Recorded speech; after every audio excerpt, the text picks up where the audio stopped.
कैसे हैं सारे, ज़रूर बताइएगा। मैं हूं आप लोगों की माउंटेन फेरी, और जो आज का व्लॉग होने वाला है वो किन्नौर में विंटर्स में लोग क्या क्या करते हैं, विंटर्स में वो क्या क्या खाते हैं, ये सारे बातें आज हम इस व्लॉग में करेंगे। और मैं आई हूँ किन्नौर के रिब्बा विलेज में, तो मैं यहाँ पे पापा के कज़न्स से मिलने आई हूँ, यहाँ उनके घर में, मतलब चाचू बुआ वगैरह के पास। तो मैं उनके घर के बाहर ही खड़ी हूँ, तो उनसे भी मिलाती हूँ आप लोगों को।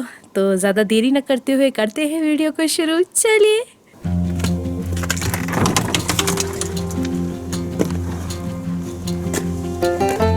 तो ये मेरे चाचू का घर है, देख सकते हैं कितना ब्यूटीफुल घर है।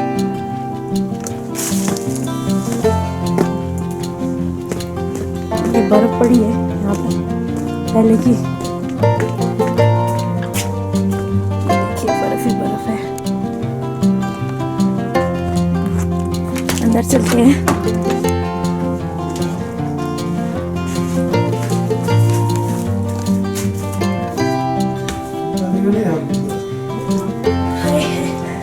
तो गाइस ये है पांठंग, हेलो भाई। ये है चाचू, और ये है बड़ी वाली बुआ। हाय तो बोलो बुआ। ये सेकंड वाली बुआ, ये 4th नंबर वाली बुआ। तो पंडित तो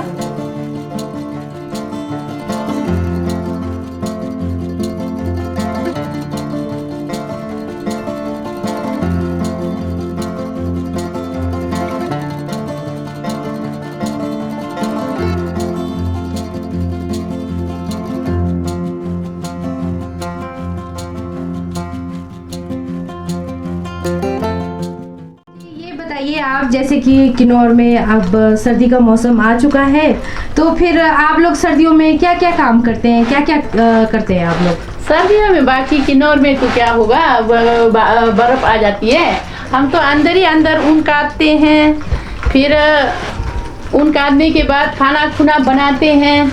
अच्छा। फिर उसके बाद गाय गोए देखना होगा तो गाय गोए भी देखते हैं। बाकी सर्दी में और काम तो होता नहीं है, खाने पीने का और ये ऊन काटना, बाकी गप्पे मारना। अपना सहेलियाँ भी आ जाता है अपने अपने घरों से साथ। अच्छा। रहने के लिए हमारे घर में जी जी। तो हम साथ में बैठते हैं, साथ में गप्पे मारते हैं। अच्छा। साथ में गाना गाते हुए, गप्पे मारते हुए, चाय पीते हुए, फ्रूट वगैरह खाते हैं, बादाम वगैरह खाते हैं, चुली वगैरह, सेब वगैरह। बाकी सर्दी में हम बहुत मजे से बैठते हैं साथ में। हाँ जी। तो खेतों में तो कुछ काम होती नहीं होगी? हाँ जी, खेतों में तो काम सर्दी में होती नहीं है। बर्फ पड़ने के बाद ना हम आराम से ही घर में ही बैठते हैं। अच्छा। वो बर्फ बहुत आ जाए सर्दी में। अच्छा। और बड़े जाने को भी मुश्किल लगती है हम लोगों को। अच्छा। गलियों में सारा बर्फ ही बर्फ होती है, अपना घर में ही बैठते हैं। अच्छा। गाय हुआ तो गाय को घास खिलाना है, कुत्ते को खाना पीना पिलाना है, क्या है। हम लोग खाना बनाते, चूल्ही का लाफिया बनाती हैं। अच्छा। हाँ, चाय नमकीन चाय बनाती हैं। अच्छा। सत्तू खाते हैं ज़्यादा।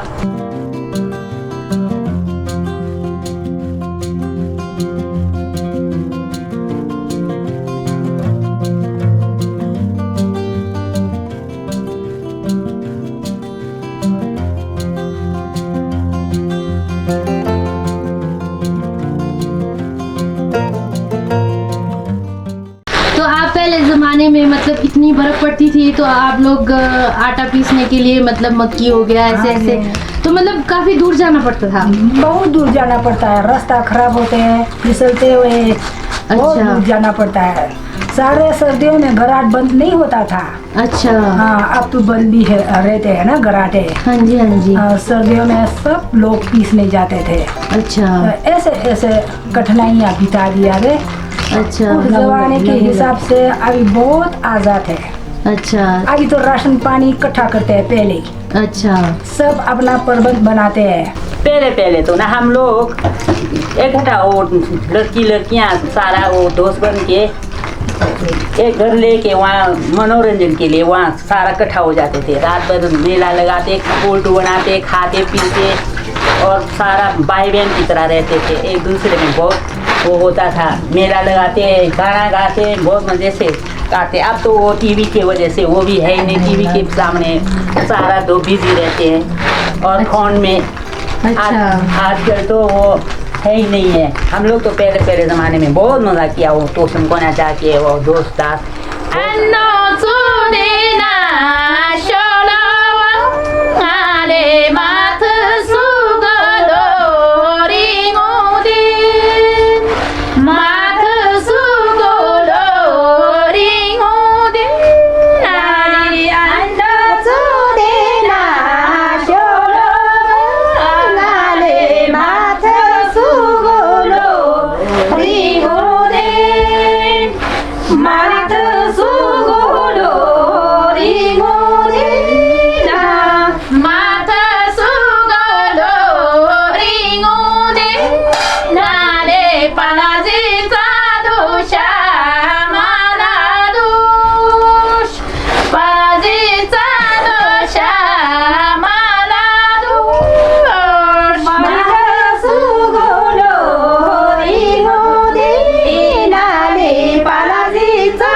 जो महिलाएं गाना गा रही हैं, तो एक ये स्टोरी है हमारे एक महिला की स्टोरी है जिसका नाम युमदासी है। तो उसकी शादी होती है एक गांव में जिसका नाम शोंग है। तो वहाँ जाकर उसको कैसी तकलीफ़ें झेलनी पड़ती है उसकी एक स्टोरी है। बहुत ही सुंदर कहानी है, आप लोग सुनिएगा। वो युमदासी को उसकी सास, जैसे पुराने ज़माने में पहाड़ों में भेड़ियों को चराने जाते थे, भेड़ों को लेके वो जंगलों में जाना पड़ता था। तो उसका पति बीमार हो जाता है। उसकी माँ बोलती है, उसकी जो सास होती है वो बोलती है कि बहू तुम जाओ, कि उसको लेकर पति तो बीमार है, आपको जाना पड़ेगा, वहाँ जाकर आपको भेड़ों को देखना पड़ेगा। तो वो कहती है, माँ को कन्विंस कर रही है क्योंकि उसके अभी न्यू बॉर्न छोटा सा बच्चा होता है उसके पास, तो वो जा नहीं सकती थी, मगर वो फिर भी मजबूरी में उसको जाना पड़ता है।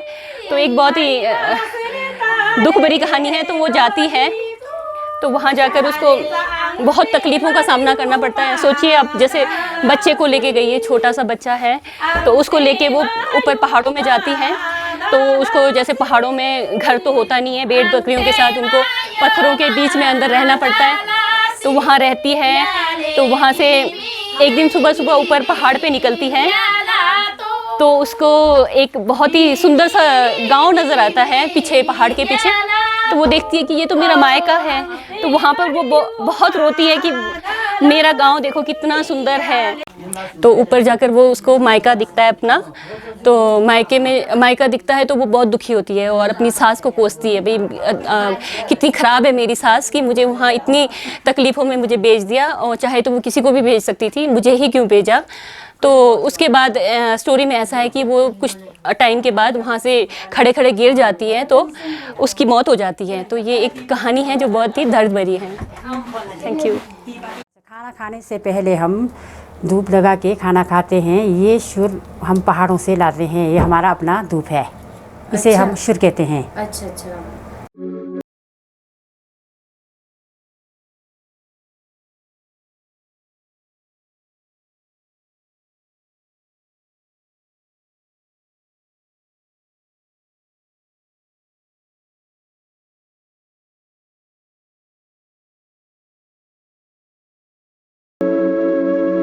तो गाइज़, ये जो रिब्बा गांव है, यहाँ पे लाइब्रेरी है, ये जान के मुझे बहुत ही अच्छा लगा। तो हाँ जी, आप बताइए कि ये जो लाइब्रेरी है, मेरे ख्याल से किन्नौर में ये पहला ही गांव होगा जहाँ पे ये लाइब्रेरी है। हाँ जी। अच्छा, तो ये लाइब्रेरी खुले हुए कितना टाइम हो रहा है यहाँ पे? सन 1992 को खुला था पहली बार। अच्छा, 1992 को? हाँ जी। अच्छा, तो यहाँ पे कौन कौन से बुक्स हैं लोगों को पढ़ने के लिए, बुक्स वगैरह? यहाँ पर ज़्यादातर पढ़ने के लिए बहुत धार्मिक किताबें, हिंदी साहित्य की किताबें, अच्छा हाँ जी, और नॉवेल्स, अच्छा मैगजीन्स, अच्छा बाकी इंग्लिश किताबें थोड़ा बहुत रखे हुए हैं। अच्छा। बाकी ज़्यादा नहीं रखते हैं क्योंकि गांव में इतना ज़्यादा प्रयोग नहीं करते हैं, इस किताबों को ज़्यादा नहीं पढ़ सकते हैं। अच्छा। इसलिए ज़्यादा हमने हिंदी का ही किताबें ज़्यादा रखा हुआ है। अच्छा अच्छा और बच्चों की किताबें भी है थोड़ा, अच्छा। और कहानी की किताबें, कहानियों की किताबें भी हाँ रखी जी, हुई हैं। कहानी की किताबें भी है, अच्छा हाँ जी। तो फिर ये जो नाटक की किताबें, अच्छा हाँ जी। तो लोग यहाँ पर आते हैं पढ़ने के लिए? हाँ जी, आते हैं पढ़ने के लिए भी आते हैं, किताबें ले जाते हैं। बरसात में तो लोगों को काम से फुर्सत नहीं है, अच्छा यहाँ से किताबें घर में ले जाते हैं, वापस करते हैं। अच्छा हाँ जी। तो फिर आते हैं पढ़ने हाँ के जी। लिए, चलो अच्छा है ये तो।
हाँ जी, आप लोगों से मैं क्वेश्चन पूछना चाहती हूँ कि ये जो मंदिर है यहाँ रिब्बा गांव में, ये कौन से देवता जी का मंदिर है? ये हमारे कासुरा जी है।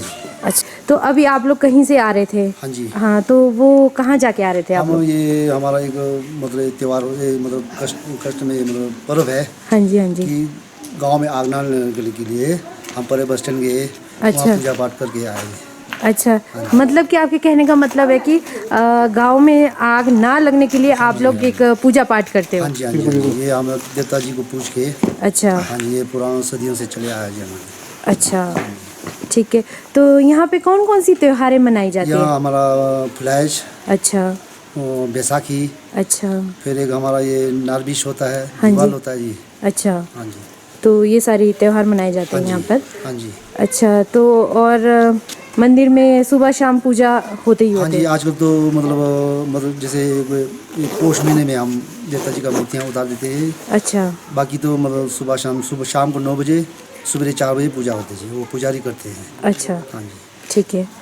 और आप लोगों के यहाँ और कौन कौन से देवी देवता है? मतलब हमारे गांव में एक ही गांव है? में है, बुद्धिज़्म मानते हैं जी जी। ये अपना नारायण है जी, ये पहले इनके माली थे, अब अच्छा। माली नहीं है। ठीक ये है। हमारे ऊपर दुर्गा माता जी है। अच्छा हाँ जी, और फिर पर अपना प्राइवेट है, ये किमशु मानते हैं मतलब। अच्छा, हाँ जी तो इनमें है? हाँ जी। ये जो गेट दिख रहा है आपको, ये हमारा जो देवता साहब के अंदर बाहर आने के लिए मेन एंट्रेंस गेट है। इसमें जो अंकित किया गया है लकड़ी की, इसमें नक्काशी करके 12 लो है, जिसको हम चिन्ह भाषा में लो बोलते हैं, बाकी हिंदी में इसको राशि फल बोल सकते हैं। अच्छा, बस